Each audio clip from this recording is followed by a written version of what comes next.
앞으로 저희가 3월 말까지 누가복음 성경을 나누게 될 텐데요. 저는 개인적으로 성경을 우리가 읽고 묵상하고 나누고 설교한다라고 했을 때에 각 장과 절로 표현할 수 있는 나무를 보면서 은혜와 교훈을 받을 수도 있지만, 우리가 한 성경을 시작할 때는요, 전체적인 숲을 먼저 보고 이해하면은 우리가 누가복음을 읽고 묵상하고 설교 들을 때 도움이 많이 될 수 있을 것 같습니다. 우리가 여행을 떠나거나 놀이동산에 가면 가장 먼저 지도를 손에 넣게 되잖아요. 그것을 보고 내가 놀이동산에서 여행을 요렇게 하면 되겠다라고 머릿속에 들어오면 그 여행이 즐거워지는 것처럼, 오늘 좀 누가복음을 좀 더 깊이 이해하기 위해서 시간을 좀 할애해서 서론을 좀 하도록 하겠습니다. 서론만 하면 뭔가 좀 이렇게 밋밋하게 끝나는 느낌이 있지만, 그럼에도 불구하고요, 우리가 3개월 동안 이 말씀을 계속해서 들을 때에 또 효과적인 도움이 될 수 있기 때문에 제가 오늘 좀 시간을 할애해서 누가복음 전체의 숲을 좀 살펴보는 시간을 가지려고 합니다. 구약 성경을 요약해서 단 한마디로 이야기를 하자면 오실 예수님이고요, 신약 성경을 압축해서 단 한마디로 이야기를 하자면 오신 예수님입니다. 실로 예수님이야말로 신구약 성경의 가장 핵심 인물이실 뿐만 아니라 예수님을 통한 복음이 신구약 성경을 통틀어서 가장 중요한 핵심 메시지라고 이야기를 할 수가 있겠습니다. 구약 예언을 따라서 지금으로부터 약 2000년 전에 예수님께서 유대 땅 베들레헴에 탄생하시고 그 후로 33년을 이 땅을 사시면서 특별히 3년을 공생의 기간으로 사역을 감당을 하셨는데요. 이 사건이 성경에서 말하는 가장 중요한 사건이고 성경에서 말하는 절정이다라고 할 수가 있습니다. 그렇기 때문에 성경은 예수님의 삶을 보다 포괄적으로 입체적으로 잘 설명을 해주기 위해서 예수님의 생애를 4중으로 거듭 제시를 해주고 있습니다. 신약 성경에서 4복음서를 이야기를 할 때에 마태복음, 마가복음, 누가복음, 요한복음인데요, 이 네 성경이 각각 그리고 통합해서 예수님의 출생과 예수님의 생애를 핵심적으로 이야기를 해 줌으로써 예수님의 생애를 다각도로 입체적으로 설명을 해주고 있는 것을 볼 수가 있습니다. 이 네 성경이 예수님에 대해서 초점을 맞추어서 이야기를 하는 것을 볼 때에 신구약 성경을 통틀어서 역시 예수님의 생애가 성경에서 말하는 가장 핵심적인 메시지, 복음의 내용이다라는 것을 알 수가 있습니다. 그러나 우리가 또 기억을 해야 될 것이 무엇이냐면요, 이 사복음서가 각각 저자의 관점에 따라서, 무엇보다도 이 사복음서를 받는 수신자에 따라서 예수님의 생애를 어떤 것들은 좀 부각시키고 어떤 것은 좀 뒤로 내고, 또 수신자에게 맞게 예수님의 생애를 잘 조합해서 전달을 하는 것을 우리가 기억을 한다면, 그러면 누가복음도 저자의 관점에 따라서 수신자에 따라서 전달하려고 하는 핵심 메시지가 좀 다를 것이기 때문에, 그러면 누가복음의 관점, 누가의 관점은 무엇인가, 핵심 메시지는 무엇인가 라는 질문이 중요합니다. 이 질문에 우리가 답을 한번 해본다면, 누가복음은 예수님의 완전한 인자, 사람 되심과 더하여서 세상 모든 만민을 죄로부터 구속하실 구원자 되심을 강조하고 있는 것을 알 수가 있습니다. 한마디로 온 세상의 구원자가 예수님입니다 라는 것을 전달하기 위해서 기록된 성경이 바로 누가복음입니다. 누가복음의 저자 누가는 이런 특징을 가지고요, 성령의 감동에 의해서 이 누가복음을 기록을 했는데, 이 누가복음의 저자가 누구냐, 누가복음의 수신자가 누구냐라고 했을 때에, 누가복음의 수신자는 로마에 살고 있는 헬라 문화의 영향을 받은 이방인들이다 라는 것을 기억하시면 좋을 것 같습니다. 다시 한번요, 누가복음의 수신자가 누구냐면 로마에 살고 있는 헬라 문화의 영향을 받은 이방인들이 바로 이 누가복음의 수신자가 되겠습니다. 그러므로 누가는 로마 제국 내에 헬라적 배경을 가진 이방인들을 1차 대상으로 해서 이 성경을 기록했다라는 대목입니다. 그러한 이유 때문에 예를 들면은요, 마태복음은 유대인들을 대상으로 기록한 성경이기 때문에 구약 성경 또 율법에 대한 내용들이 많아요. 그런데 누가복음은 로마 내에 살고 있는 헬라의 영향을 받은 이방인들을 위하여 쓴 책이기 때문에 구약의 역사라는 것보다는 그들이 살고 있는 세계 안에 역사적인 사실로서의 예수, 그리고 헬라적인 배경 안에서 예수님을 어떻게 전달할지를 많이 고민하면서 쓴 성경이 이 누가복음이다라고 생각을 하시면 되겠습니다. 본서의 서문에 누가가 본서의 수신자로 언급하고 있는 이 데오빌로는 특정 인물을 가리키기도 하지만, 그러나 데오빌로로 상징되는 로마 안에 있는 헬라적인 문화를 가진 이방인들을 대표하는 인물이 데오빌로였기 때문에 데오빌로에게 쓰기는 하지만, 그러나 더하여서 수신자들이 로마 안에 살고 있는 헬라적인 배경을 가지고 있는 이방인들을 향하여 쓴 성경이 누가복음이다라고 생각을 하시면 되겠습니다. 자, 그러면 누가가 본서를 기록할 당시에 좀 배경을 좀 살펴보면은요, 당시에는 한마디로 그레코 로만 시대였다, 세계였다라고 이야기를 할 수가 있는데요. 이것은 정치 군사적으로는 로마의 영향이 가장 강력했지만 문화와 사상 면에서는 헬레니즘의 영향이 절대적인 시대였다라는 것을 의미합니다. 당시에 헬라 세계의 사람들은요, 지식과 외모, 덕성 등을 포함하여 완전한 인간에 대한 공통적인 이상을 가지고 있었습니다. 누가도 이 헬라적 배경을 가지고 있었는데요.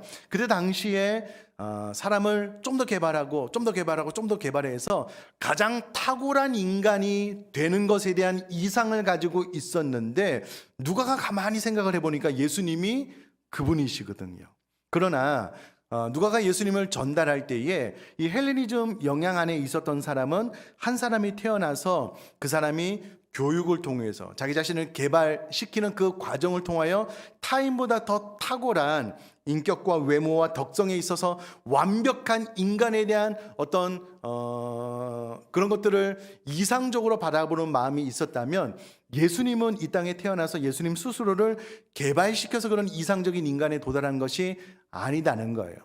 누가가 이야기하고 있는 예수님은 하나님이신 그분이 완전한 인간이 되어서 이 땅에 오셨다. 예수님의 인성을 강조할 뿐만 아니라, 그러나 그분은 우리 사람과 다른 하나님이시다. 그러므로 그분이 온 세상의 구원자가 되심으로 너희들이 추구하는 이상적인 인간이 바로 예수님이다 라는 것을 이 성경을 통해서 이야기를 해주고 있습니다. 그래서 누가는 특별히 이 성경을 통하여 예수님의 인자, 사람 되심, 그리고 그 예수님이 하나님 되심에 대해서 잘 설명을 해주고 있습니다. 왜 그러냐면 헬라 문화권 안에 있는 사람들에게 완전한 인간 또 온 세상의 구원자 예수를 설명해 주기 위해서 누가가 그와 같은 방법을 이 성경을 통해서 사용하고 있다라고 생각을 하시면 되겠습니다. 한 번만 더 말씀을 드리면, 예수님은 인간 중에서 가장 뛰어난 탁월한 어떤 인물이 아니라 인간과 비교할 수도 없는 하나님의 아들, 온 세상의 구원자다라는 것을 누가는 이 성경을 통해서 그들에게 전해주고 있는 것입니다. 자, 계속해서요, 누가가 본서를 기록할 AD 1세기 후반 기독교 안에는요, 이 교리와 사상 안에 헬라 문화의 영향을 많이 받아서 예수의 정체성에 대해서, 예수의 정체에 대해서 궁금증을 많이 가지고 있었을 뿐만 아니라 잘못된 보고들이 유포가 되고 있었거든요. 뿐만 아니라 이때의 복음이 이방 나라에 많이 전파되는 가운데 과연 하나님이 이방인에 대해서 어떠한 마음을 가지고 계신가, 어떠한 관심을 가지고 계신가, 이방인의 구원 문제에 대한 질문이 많이 일어났고요. 또 하나님 나라에서 이방인들은 과연 어떠한 지위를 가지는가에 대한 질문이 많이 일어났기 때문에 이 모든 것들을 포괄해서 분명한 대답을 해줄 필요가 있었거든요.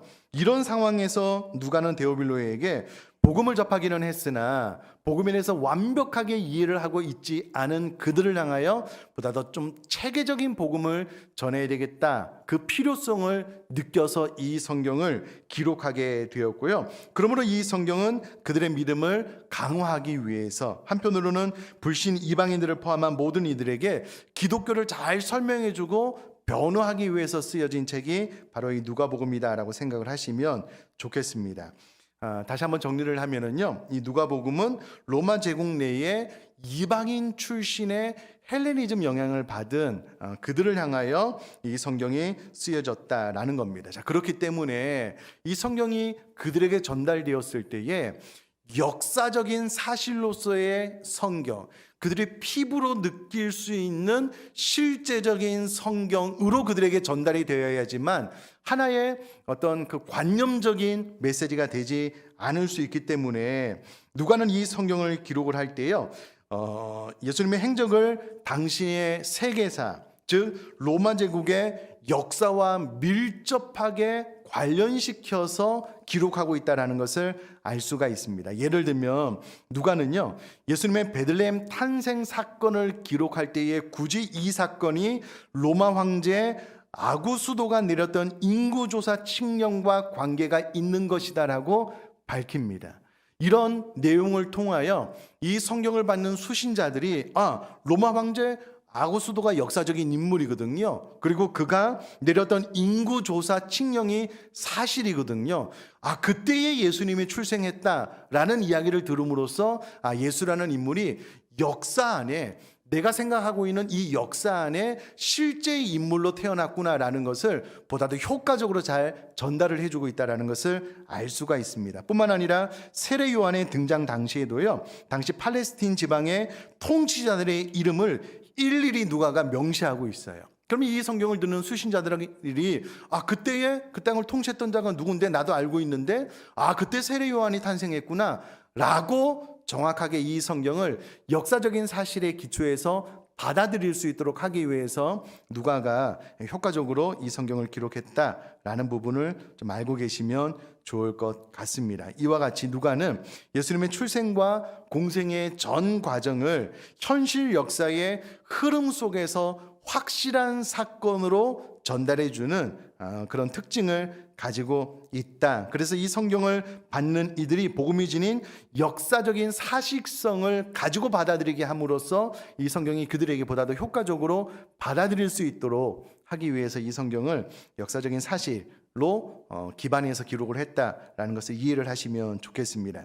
이런 맥락에서 누가는 비교적 연대기적 순서에 100% 맞는 것은 아니지만은요, 연대적인 순서에 입각해서 이 누가복음을 기록한 것을 우리가 찾아볼 수가 있습니다.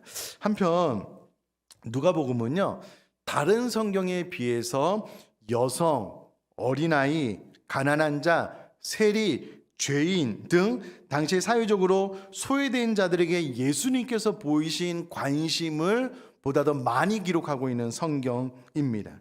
누가가 본서를 기록하면서 예수님께서 가난하고 소외된 자에게 보다 더 많은 관심을 가지고 있었다라는 것을 이 누가복음에 기록한 이유는 하나님의 구원의 보편성에 대한 누가의 깊은 이해에 기초할 뿐만 아니라 이 성경이 유대인들에게 쓰여진 성경이 아니라 이방인들을 향하여 쓰여진 성경이기 때문에 하나님은 가난하고 부유한 자, 소외된 자, 유대인이 아닌 이방인 모두를 향하여 긍휼한 마음을 가지고 있는, 사랑의 마음을 가지고 있는 분이다라는 것을 이 성경을 통하여 효과적으로 전달했을 것입니다. 다시 말해서 유대인, 사마리아인, 이방인, 가난한 자, 소외된 자, 남자, 여자, 부한 자, 가난한 자, 세리, 그가 누구라고 하더라도 상관없이 예수의 이름을 불러 그 이름을 받아들이기만 하면 구원받을 수 있는 은혜가 있다. 실로 예수님은 온 세상의 구원자이실 뿐만 아니라 유대인뿐만 아니라 이방인인 너희들도 사랑하시고 구원을 베풀어 주시는 분이다 라는 것을 누가가 의도적으로 기록하고 있다는 것을 알 수가 있습니다. 계속해서요,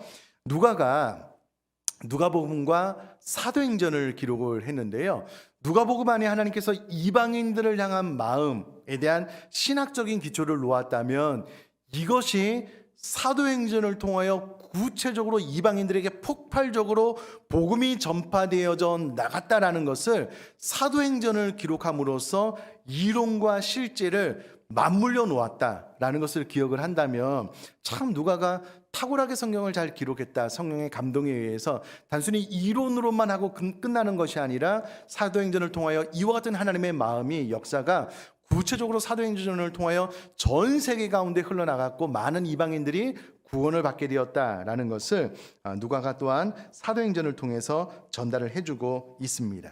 자, 계속해서요.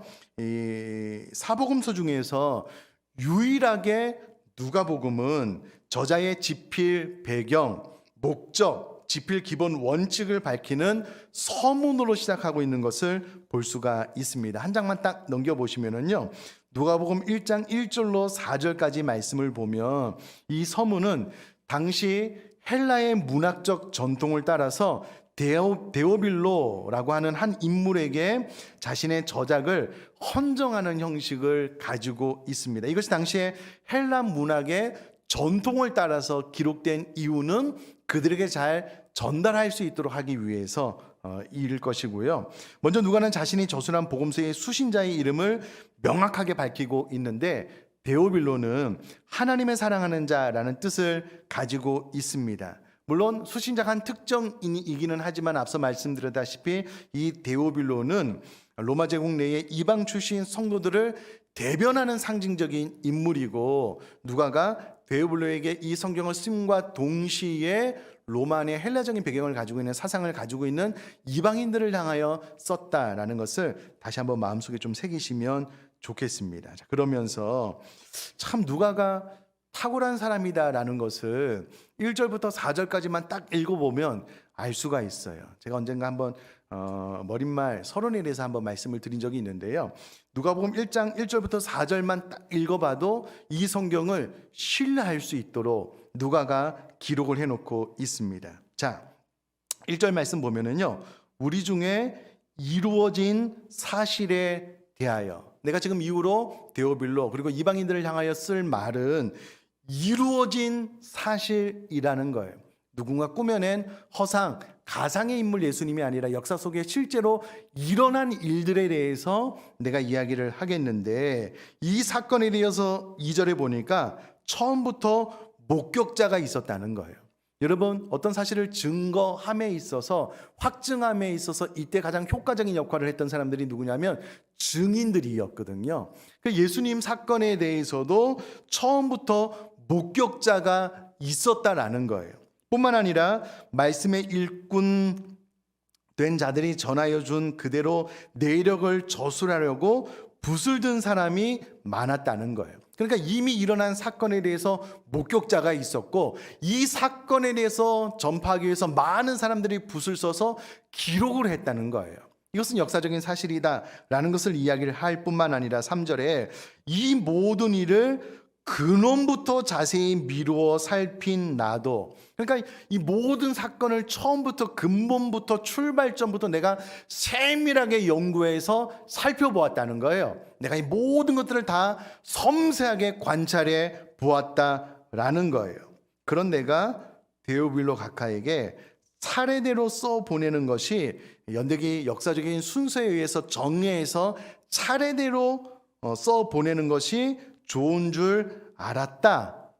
그렇게 이야기를 하고 난 다음에 이는 각하가 알고 있는 바를 더 확실하게 하려 함이로다. 이 말을 통해서요, 데오빌로 각하가 복음에 대해서 들어서 알고 있기는 알고 있었어요. 그런데 이 지식이 정확하거나 명확하지 않은 거예요. 또 잘못된 사상도 있어서 오류를 가지고 있는 부분도 있었을 겁니다. 그래서 각하가 알고 있는 바를 더 확실하게 하기 위해서 내가 역사적인 사실을 많은 증인들이 했던 이야기들을, 또 많은 사람들이 실제로 썼던 이야기를 내가 처음부터 끝까지 섬세하게 연구를 해서 당신에게 이것을 요약해서 집필해서 보내드립니다 라고 1절에서 4절까지 이야기를 하고 있습니다. 그러면서 우리가 읽지는 않았는데요, 1장 26절 위에 보면 예수님의 나심을 예고하는 장면이 나오고요, 39절 위에는 마리아가 엘리사벳을 방문한 이야기, 1장 46절 위에는 마리아 창가뿐만 아니라 57절에는 세례 요한의 출생, 그리고 2장으로 넘어가서는 예수님의 나심에 대해서 차근차근 누가가 설명을 해주고 있는 것을 볼 수가 있습니다. 이와 같은 내용을 통해서 아마 데오빌로는 예수님의 나심이 정말 역사적으로 내가 알고 있는 역사의 현장 가운데 있었던 일이구나라는 것을 마음속에 받아들일 뿐만 아니라 누가복음을 받는 수신자들도 1절부터 4절까지의 말씀을 들으면서 이 복음서에 대한 신뢰하는 마음이 생기고 더 집중해서 읽었을 것 같습니다. 자, 계속해서요.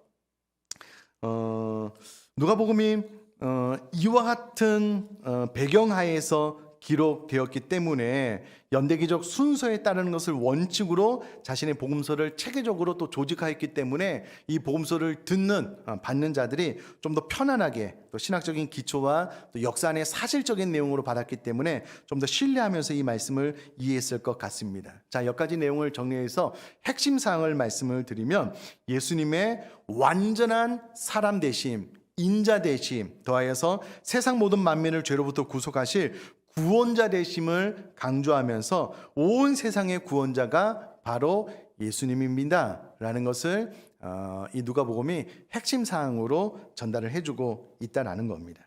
자, 여기까지 좀 서론을 마치고요. 서론만 하고 또 설교를 끝낼 수 없어서 오늘 본문 말씀을 다시 한번 읽도록 하겠습니다. 누가복음 2장 40절 말씀을 우리가 속도를 맞춰서 한 번 더 같이 읽도록 하겠습니다. 시작. 아이가 자라며 강하여지고 지혜가 충만하며 하나님의 은혜가 그의 위에 있더라. 아멘. 오늘 본문은요, 예수님의 어린 시절을 이야기를 하면서 예수님이 자라났대요. 그리고 강하여졌대요.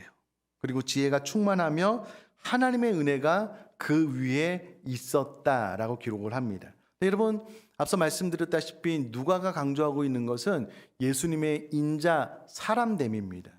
물론 하나님의 아들이시기는 하지만 예수님도 똑같이 저와 여러분들과 같은 성정을 가지고 이 땅에 태어나셔서요, 예수님도 대변 보셨어요. 예수님도 어렸을 때 우셨을 거라고요.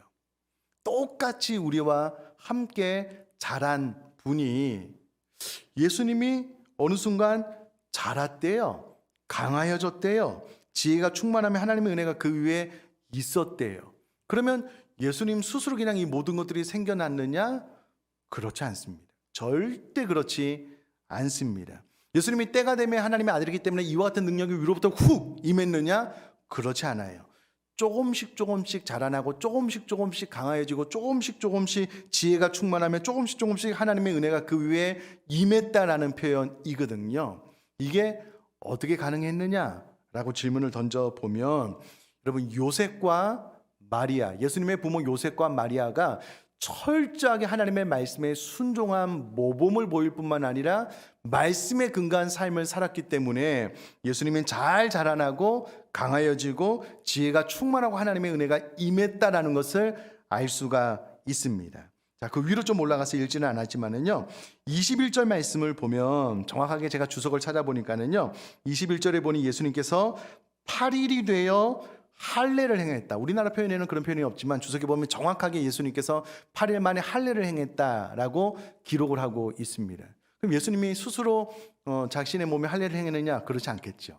요셉과 마리아가 율법의 정신에 따라서 예수님이 8일째가 되었을 때 예수님께 할례를 행했다라는 그런 말이 되겠고요. 22절에 보니까 모세의 법대로 정결 예식의 날이 참에 아기를 데리고 예루살렘으로 올라갔다. 율법의 말씀 그대로를 요셉과 마리아가 순종했다라는 기록이 있고요. 23절 말씀대로 아기를 주님께 드렸다. 하나님께 드렸다라고 설명을 하고 있고요. 39절에 보니까 주의 율법을 따라 모든 일을 마치고 갈릴리로 돌아가 본 동네 나사렛에 이르렀다라고 기록을 합니다. 그리고 나서 우리가 읽은 40절에 아이가 자라며 강하여지고 지혜가 충만하며 하나님의 은혜가 그의 위에 있었다라고 기록을 하는 거예요. 그러므로 여러분 40절 말씀이 가능하기 위해서 그 앞절에 이미 요셉과 마리아는요 천사의 명령에 따라서 예수님의 이름을 예수라고 지을 뿐만 아니라 난지 8일 만에 할례를 행하고 정결 예식을 행하기 위하여 성전에 가서 그를 하나님 앞에 드리고 이와 같은 모든 율법의 조항을 다 지켜 행하고 난 다음에 나사렛 동네로 돌아와서 그 이후에 아이가 자라나며 강하여졌다라는 표현을 통해서 예수님이 자라나며 강하여지고 지혜가 충만하여 하나님의 은혜가 임하기까지 그의 부모 요셉과 마리아가 철저하게 하나님의 말씀에 순종한 삶이 있었다라는 것을 알 수가 있습니다. 그 이후에 예수님이 잘 자라나 강하게 됐다는 거예요. 자, 이것을 우리들의 삶에 적용을 해보면 우리가 그렇게 기도하는 것은 사실은 맞지 않습니다. 성경은 분명하게 뿌린 대로 거두는 거예요. 우리가 집에서 우리 자녀들과 가정 예배를 드리지 않아요. 우리가 우리 집에서 쉐마의 명령에 순종해서 기회만 되면 우리 자녀들에게 내가 받은 바 은혜를 설명해 주거나 가르쳐 주지 않아요. 그리고 기도만 하는 거예요. 하나님, 우리 자녀가 예수님처럼 그 지혜가 자라나고 키가 자라나고 하나님과 사람 앞에 인정받고 사랑받는 자녀로 건강하게 잘 성장하게 해주세요. 아니요. 성경적인 원리는 반드시 뿌린 대로 거두는 원리가 맞습니다. 우리가 최선을 다하고 난 다음에 우리가 뜻을 정하여서도 말씀을 드렸던 것처럼 우리가 뜻을 정하고 난 다음에 이 계획 위에 하나님께서 은혜를 주세요 라고 기도하면 하나님 앞에 은혜를 얻게 되는 줄 믿습니다.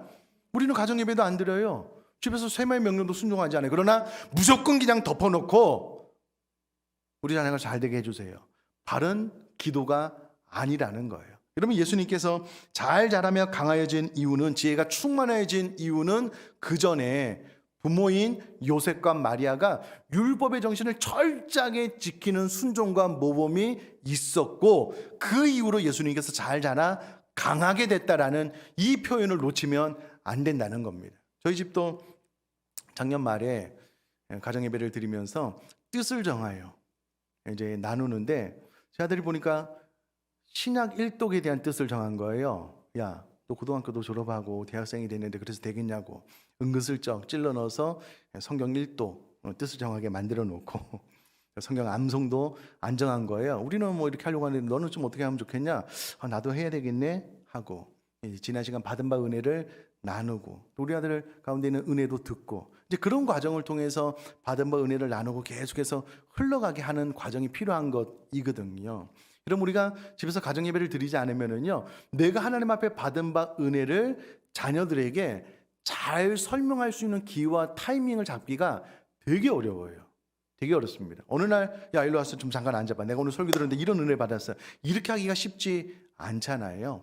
그래서 가정 예배를 잘 드리라고 부탁을 드리는 거고요. 이런 방법을 통해서 쉐마의 명령이 잘 흘러가게 될 때에 비로소 우리들의 사랑하는 자녀들도 예수님처럼 그 지혜가 자라나고 그 키가 자라나고 하나님과 사람 앞에 사랑받고 인정받는 아이들로 잘 성장하게 될 줄 믿습니다.